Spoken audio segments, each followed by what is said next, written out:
सभी को नमस्कार। अपना टॉपिक चल रहा था जिसमें अपने पढ़ रहे थे आधुनिक आवर्त सारणी, और आवर्त सारणी में अपनों ने बात कर ली थी पी ब्लॉक के वर्ग के बारे में। 13 से 18 में अपने पास कौन कौन से तत्व आते हैं, और लास्ट टाइम अपनों ने डी ब्लॉक के बारे में थोड़ा सा बेसिक पढ़ा था कि इनको कितने पार्ट्स में अपनों ने डिवाइड किया था। ठीक है, तो इनको अपनों ने 4 श्रेणियों में बांटा था, 3D, 4D, 5D और 6D। ठीक है, तो इनमें कौन कौन से तत्व कहाँ से स्टार्ट होते हैं और कहाँ तक खत्म होते हैं, ये भी अपने को ध्यान रखना है। सबसे इंपॉर्टेंट बात कि इसमें जो डी ब्लॉक है, इसमें जो तत्व है इनको अपने क्या बोलेंगे, संक्रमण तत्व। और इसमें सभी जो तत्व होते हैं वो क्या है, धातु हैं। ठीक है, और ये कहाँ से कहाँ तक है, 3 से लेके 12 तक। अब अपने बात करेंगे कि इसमें आपके पास आने वाले जो तत्व हैं कौन कौन से हैं, जैसे 3D हो गया, 4D हो गया। तो बात करते हैं अपने यहाँ पे 3D और 4D के बारे में। तो चैनल पे नए हो तो चैनल को जरूर सब्सक्राइब कर लें, साथ ही बेल आइकन को भी दबा लें ताकि वीडियो की नोटिफिकेशन आपको डेली मिल सके। तो सबसे पहले बात करते हैं अपने 3D श्रेणी की।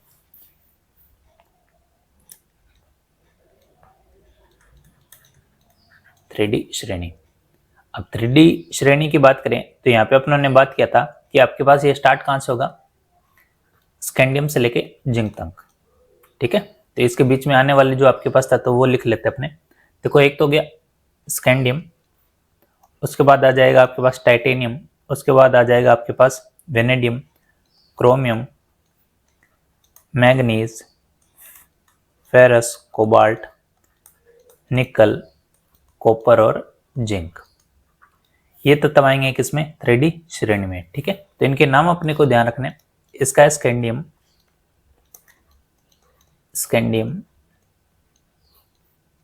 ये है अपने पास टाइटेनियम,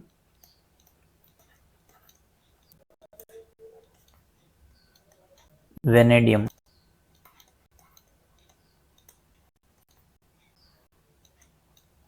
ये है क्रोमियम,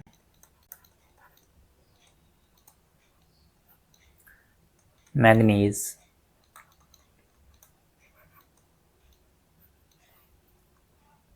और ये है आपके पास आयरन, जिसको अपने फेरस बोलते हैं, आयरन। ये हो गया कोबाल्ट, निकल,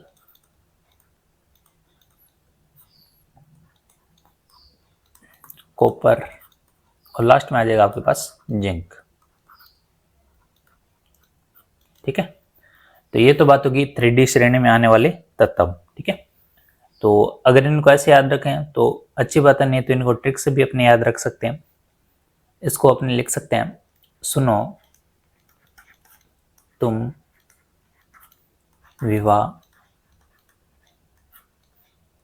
विवाह कर लो,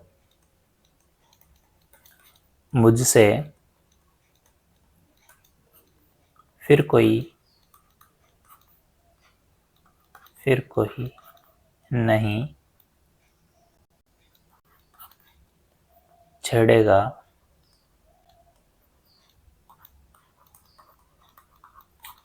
ठीक है। तो ये अपने को ध्यान रखना है, सुनो तुम विवाह कर लो, मुझसे फिर कोई नहीं छेड़ेगा।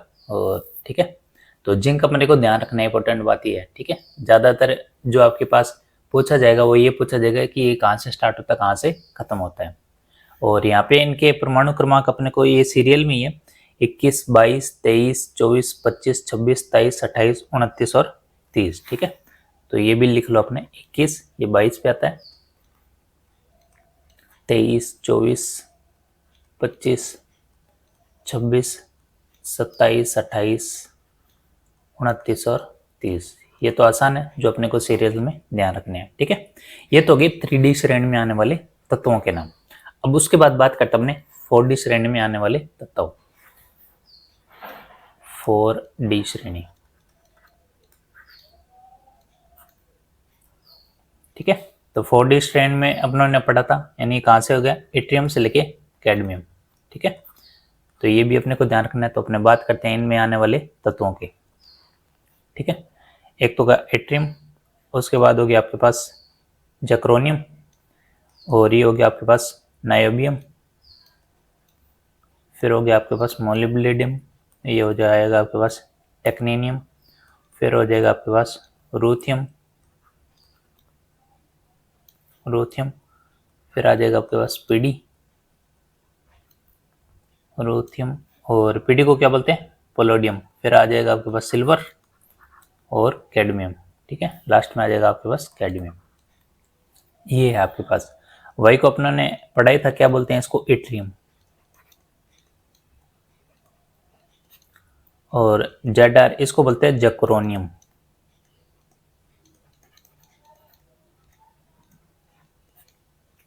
और एनबी को बोलते हैं नायोबियम। और एम को बोलते हैं अपने मोलिथेनम।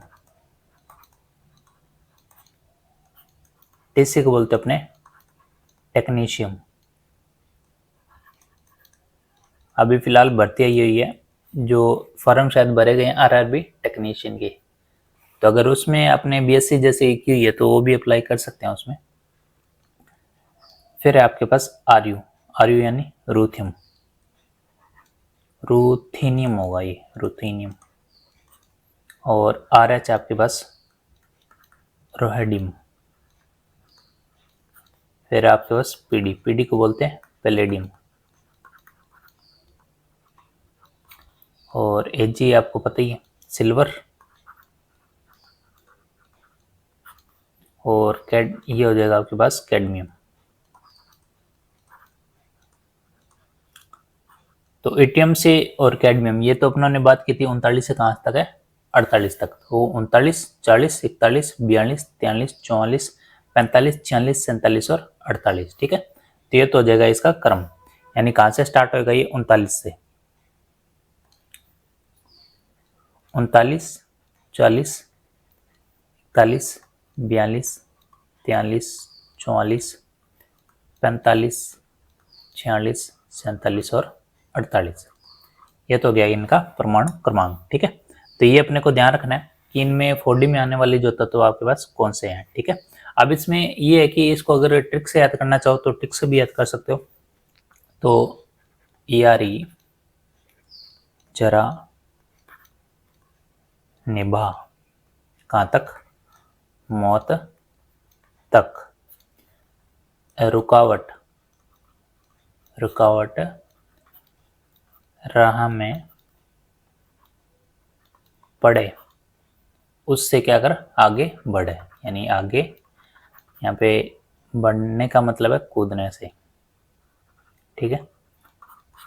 तो ये अपने पास ठीक है, जो अपने को ध्यान रखना है, यारी जरा निभा मौत तक, रुकावट राह में पड़े, इससे अच्छा तो आगे कूद, ठीक है।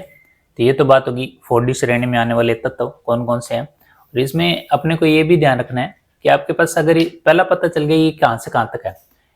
कई बार पूछ ले 4D जो तत्व है, 4D श्रेणी में आने वाले तत्व टोटल कितने हैं, तो 39 से लेके और बस 48 चाहिए गिन के भी टोटल वैसे भी आ सकते हैं, ठीक है। तो ये तो बात होगी आपके पास श्रेणियों के बारे में। अब बात करते हैं अपने एफ ब्लॉक के बारे में, ठीक है। एफ ब्लॉक,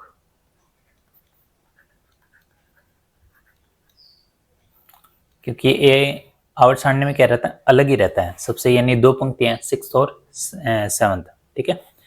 तो सबसे पहले बात करें इसमें,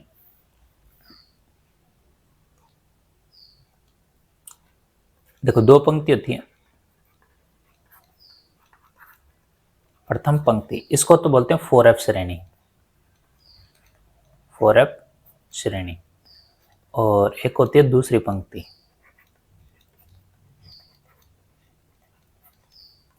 इसको बोलते हैं 5F श्रेणी, ठीक है। तो सबसे पहले बात करें अपने 4F श्रेणी की। 4F श्रेणी क्या होती है,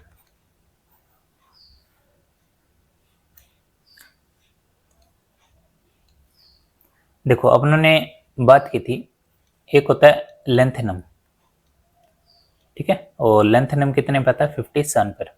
तो इसके बाद से जो प्रारंभ होते हैं तत्व, वो किस में गिने जाएंगे, लेंथेनॉइड श्रेणी।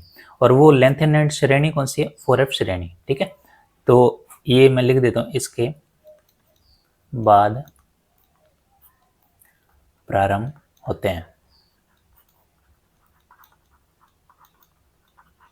ठीक है। इसलिए इसको क्या बोलते हैं, लैंथेनॉइड श्रेणी।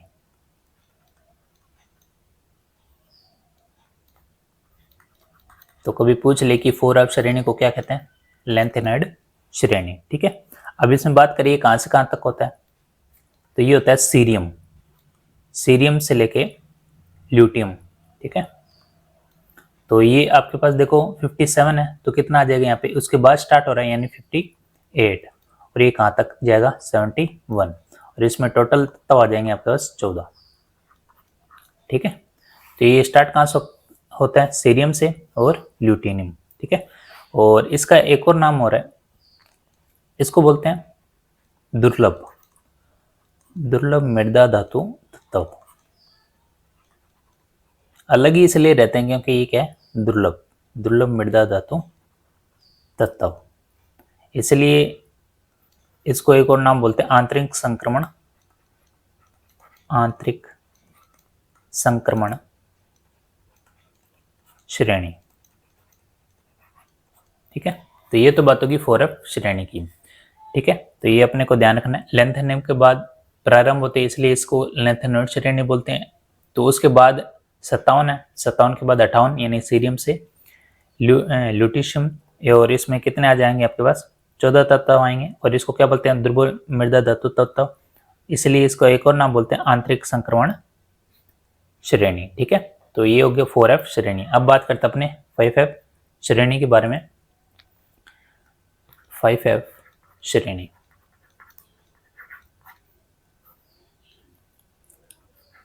तो ये किसके बाद प्रारंभ होते हैं, तो अपनों ने 89 पढ़ा था, एक्टिनियम। ठीक है, के बाद प्रारंभ होते हैं,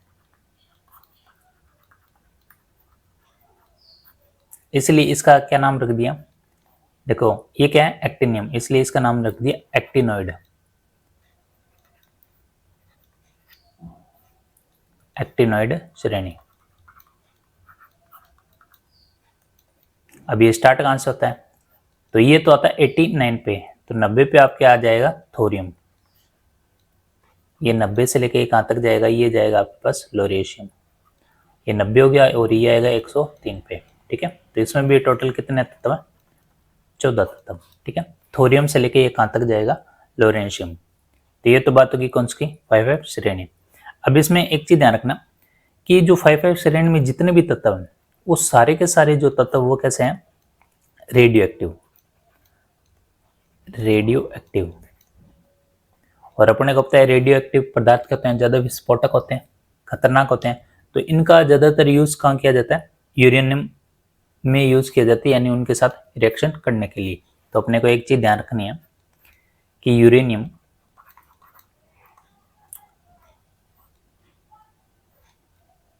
यूरेनियम और यूरेनियम कितने पता 92 पर के बाद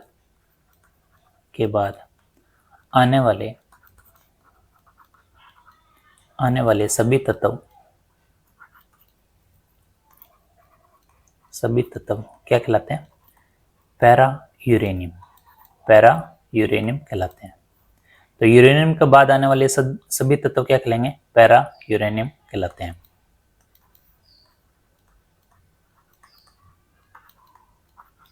ठीक है, क्यों कहलाते हैं, क्योंकि ये तत्व क्या होते हैं, कृत्रिम, आर्टिफिशियल, कृत्रिम तत्व, और इनका जो वेट होता है वो क्या होता है, अति भारी तत्व।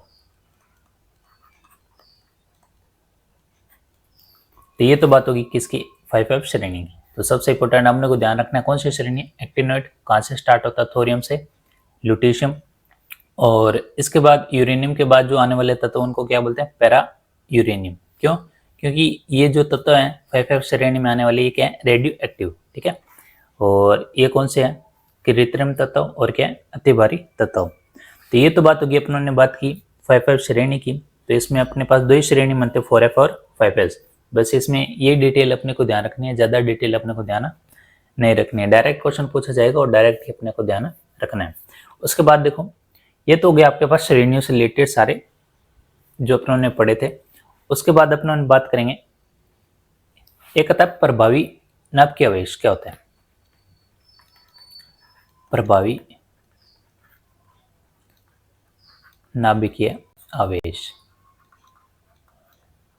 ये क्या होता है, ठीक है, जिसको बोलते हैं इफेक्टिव न्यूक्लियर चार्ज। अब इसमें अपने को ध्यान रखना है, सबसे पहले तो इसको शो किससे करते हैं, तो इसको शो करते हैं जेड इफेक्ट,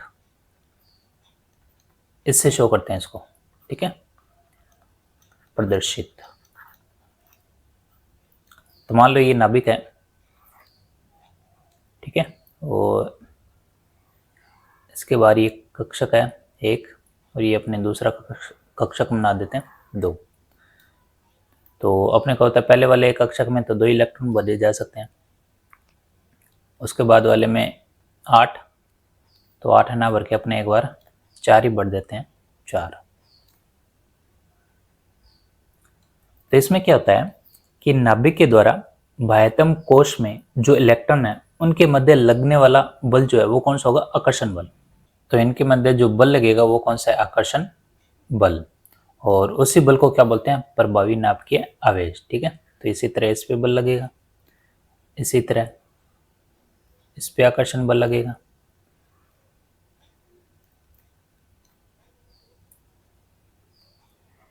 तो ये अपने को ध्यान रखना है कि प्रभावी नाभिकीय आवेश क्या होता है, ठीक है। यानी बाह्यतम कोश में जो इलेक्ट्रॉन है और नाभिक के मध्य जो बल लगता है, कौन सा बल लगता है, आकर्षण बल। उसी बल को क्या बोलते हैं, प्रभावी नाभिकीय आवेश। क्योंकि क्या उत्पन्न होता है, एक आवेश उत्पन्न होता है, ठीक है। तो ये तो बात होगी प्रभावी नाभिकीय आवेश क्या होता है। उसके बाद बात करते हैं अपने तत्वों के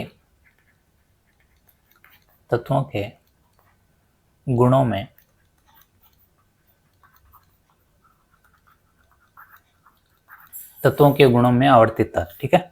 अब इसमें अपने को ध्यान रखना है, अपने पास देखो एक तो आवर्त है और एक होता है अपने पास वर्ग, यही है। तो इसमें अपने क्या करते हैं कि आप आवर्त में तो क्या कर सकते हो, कहां से कहां तक जा सकते हो, लेफ्ट से राइट, ठीक है, लेफ्ट टू राइट। और वर्ग में अपने क्या करते हैं, कहां से जा सकते हैं, अप टू डाउन, ठीक है। तो अपने पास वर्ग तो कितने हैं, 7 हैं, और आवर्त कितने, 18, यानी लेफ्ट टू राइट। और वर्ग में कहां से जा सकते हैं, अप टू डाउन। अब इसका मतलब क्या है, देखो अपने ऐसे जा रहे हैं तो जो आपके पास तत्वों में जो गुण है उनमें क्या आएगा, चेंज, ठीक है। तत्वों के गुणों में क्या आएगा, चेंज, यानी परिवर्तन। उसी परिवर्तन को क्या बोलते हैं, आवर्तितता, ठीक है। परिवर्तन को ही क्या बोलते हैं, आवर्तितता। तो तत्वों के गुणों में परिवर्तन। अब गुणों में परिवर्तन कहां कहां होगा, एक तो होगा इसके परमाणु त्रिज्या में, परमाणु त्रिज्या। एक होगा विद्युत ऋणता, एक है इलेक्ट्रॉन लब्धि, एंथैल्पी, ठीक है। और किसमें चेंज हो सकता है, और एक है आयनन विभव।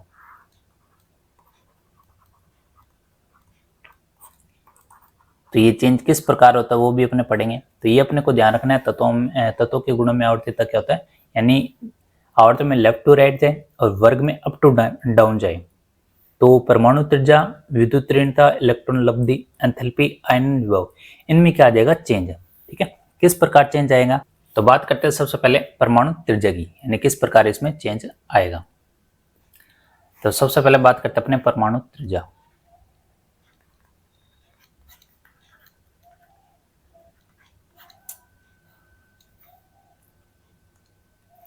तो परमाणु त्रिज्या की बात करें तो देखो अपने पास ये नाभिक है, नाभिक के साथ ही है बाह्यतम कोश, इसी तरह ये नाभिक है, ये बाह्यतम कोश,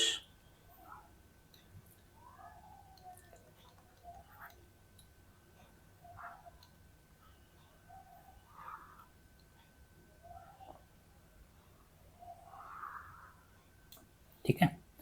अब देखो नाभिक में क्या होता है कि आपके पास जो बाह्यतम कोश से ये दूरी है, यही क्या है, परमाणु त्रिज्या, ठीक है। तो यहाँ से भी यही है। अब ये बाह्यतम कोश कौन सा है, इसका ये है, तो यहाँ से इसकी दूरी बढ़ जाएगी, और यहाँ से देखो, यहाँ से भी ये क्या है, इसके बाह्यतम कोश से लेकर नाभिक तक की दूरी क्या हो जाएगी, ये भी इंक्रीज हो जाएगी, ठीक है। तो इसमें सबसे पहले अपने ध्यान रखना है कि अपने अप टू डाउन जाए तब क्या होगा? तो इसमें अपनों ने एक टिक दिया, हेलेना की रब से फरियाद। तो अपने इतना ही पढ़ लेते एक बार।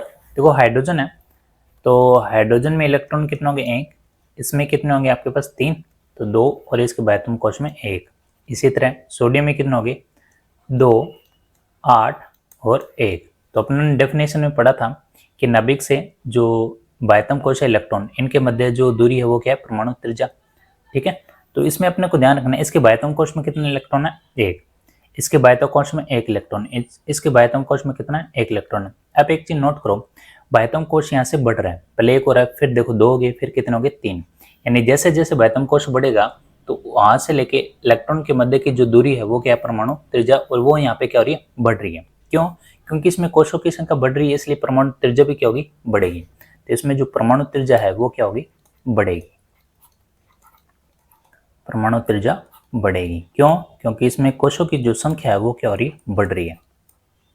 आपके सामने 1, फिर 2 बढ़ रही है, फिर 3 बढ़ रही है, ये इस प्रकार ही है। ठीक है, कोशों की संख्या बढ़ रही है, तो ये अपने को ध्यान रखना है। इसका उल्टा, अब यहाँ पे परमाणु त्रिज्या बढ़ रही है तो लेफ्ट टू राइट क्या होगा? लेफ्ट टू राइट होगा, आपके पास परमाणु त्रिज्या कम होगी। बस इसमें अगला यही ध्यान रखना अपने को कि जो लेफ्ट टू राइट जाए अपने, लेफ्ट टू राइट, तो परमाणु त्रिज्या क्या होगी? यहाँ पे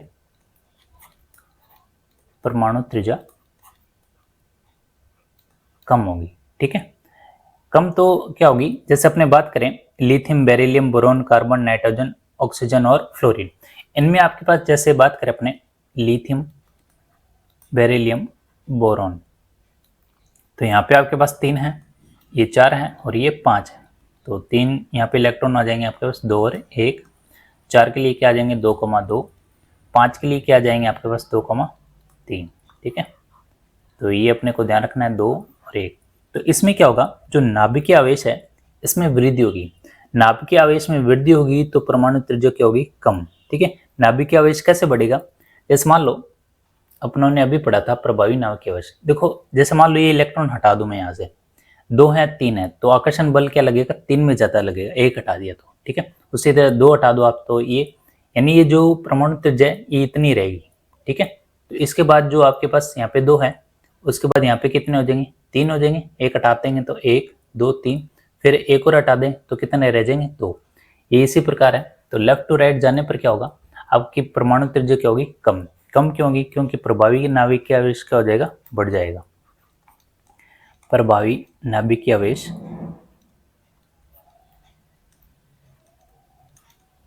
आवेश में क्या होगी? वृद्धि। देखने को तो ये लग रहा है कि 2 हैं ओके, लेकिन इलेक्ट्रॉन के आधार पे क्या है? यहाँ पे परमाणु त्रिज्या काउंट होती है, यानी इलेक्ट्रॉन से लेकर नाभिक तक के मध्य की दूरी क्या है? आपकी परमाणु त्रिज्या। तो बस इसमें यही ध्यान रखना है, अप टू डाउन और लेफ्ट टू राइट। एक अपने को ध्यान है तो दूसरा उसके अपोजिट ही अपने को ध्यान रखना है। अब इसमें एक ये आ जाता है कि इनका अपने मापन कैसे करते हैं? परमाणु त्रिज्या का, परमाणु त्रिज्या का जो मापन है वो कैसे किया जाता है? तो ये किया जाता है एक्स किरण विवर्तन से। ठीक है, तो ये अपने मापन किया जाता है एक्स किरण विवर्तन से। उसके बाद बात करें इसका एसआई मात्रक में, एसआई मात्रक में तो होएगा ये मीटर। ठीक है, लेकिन अपने इसको पढ़ते करने एमस्ट्रोम, एमस्ट्रोम या क्या बोलते हैं? नैनोमीटर। तो ये भी अपने को ध्यान रखना है। उसके बाद रदरफोर्ड ने इसी के आधार पर नाभिक और परमाणु त्रिज्या इनकी कोटि बता दी थी। कैसे? क्योंकि नाभिक की खोज भी किसने की थी? रदरफोर्ड ने। रदरफोर्ड ने एक तो किसकी कोटि बताई थी? परमाणु त्रिज्या की, परमाणु त्रिज्या की कोटि, और एक बताई थी इन्होंने नाभिक की कोटि। तो परमाणु त्रिज्या की जो कोटि है वो 10 की पावर -10 मीटर, और इनकी कोटि बताई 10 की पावर -15 मीटर। ठीक है, ये नाभिक की कोटि है और ये परमाणु त्रिज्या की कोटि है। और एक वर्ड आता फर्मी, कई बार पूछ लेते एक फर्मी किसके बराबर होता है? तो ध्यान रखना एक जो फर्मी है वो किसके बराबर है? आपके 10 की पावर -15 मीटर के। तो नाभिक की कोटि को अपने बोल सकते हैं एक फर्मी। ठीक है, एक फर्मी के बराबर है, और एक फर्मी किसके बराबर है? 10 की पावर -15 मीटर के। ठीक है, तो ये तो बात होगी परमाणु त्रिज्या की। कल अपने बात करेंगे विद्युत ऋणता इलेक्ट्रॉन लब्धि और आयनन विभव के बारे में। कल अपना जो टॉपिक है ये कंप्लीट हो जाएगा, तो ये अपनी वीडियो भी कंप्लीट होने वाली है। तो इसमें तत्व, धातु और जो मिश्रण है अपनों ने पढ़ लिए, तो इनका रिवीजन भी आप साथ में करें। और उससे पहले अपनों ने बात की थी, सबसे पहले अपने को ये भी ध्यान रखना है कि आगे जो टॉपिक रहेंगे अपने मौलिकता पे आधारित भी है, उन पे जो न्यूमेरिकल बनेंगे उसके भी अपने बात करेंगे। तो साथ के साथ रिवीजन करेंगे तो इनके फॉर्मूले भी अपने को ध्यान होते जाएंगे। जैसे आप बोर का फॉर्मूला अगर आपसे पूछें तभी आपके माइंड में नहीं आएगा, लेकिन अपने को वो भी ध्यान रखना है, ठीक है। तो कई बार त्रिज्याओं से रिलेटेड पूछ लेते हैं, बोर त्रिज्या किसे कहते हैं, तो फॉर्मूले भी जरूर ध्यान होने चाहिए, ठीक है। तो कल के वीडियो में अपने ये चैप्टर कंप्लीट कर देंगे। तो मिलते हैं नेक्स्ट वीडियो में नए कॉन्सेप्ट के साथ। वीडियो को लाइक, शेयर और सब्सक्राइब जरूर करें। धन्यवाद।